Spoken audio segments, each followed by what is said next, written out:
আসসালামু আলাইকুম to everyone. আশা করি ভালো আছেন। বাংলাদেশের সাংবাদিক, বিদেশি ইউটিউবার সাংবাদিক ইলিয়াসকে নিয়ে তোরা কথা বলবো। তিনি খুবই দুঃখ পেয়েছেন। প্রথমে জামাত শিবিরা আবু সাদিক কায়েম ঢাকা বিশ্ববিদ্যালয়ে বিপি পাওয়ার পর তিনি একবারও তাকে সাদিক কায়েম ভাই একবারও কেন সাংবাদিক ইলিয়াসকে ফোন করলেন না? কারণ সাংবাদিক ইলিয়াসের সাপোর্টেই তিনি বিপি হয়েছেন। এখন তিনি তার গদি উল্টায় দিবেন।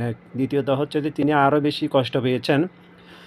বিএনপি স্থায়ী কমিটির সদস্য কক্সবাজার, চট্টগ্রাম তথা কক্সবাজারের প্রাণপ্রিয় নেতা সালাউদ্দিন আহমেদ তিনি নাকি বলেছেন, আওয়ামী লীগের মিছিল চলাকালে আর কখনো বিএনপি বাধা প্রদান করবে না। তার মানে সাংবাদিক ইলিয়াস স্বীকার গেছে যে বিএনপি একমাত্র আওয়ামী লীগের মিছিল মিকে বাধা সৃষ্টি করতেছে।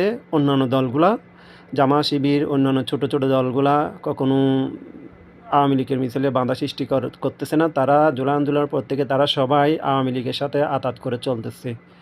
একমাত্র বাংলাদেশে একমাত্র এন্টি দল হচ্ছে আওয়ামী লীগের এন্টি দল হচ্ছে বিএনপি। এটাই তারা প্রমাণ করে বড় দল হচ্ছে বিএনপি।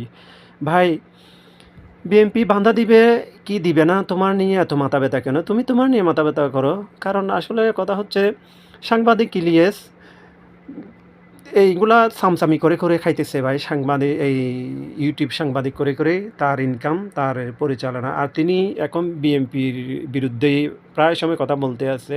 কারণ তার সর্বাধিক তার চ্যানেলের অধিকাংশ 80% সাবস্ক্রাইবার জামাত শিবিরের।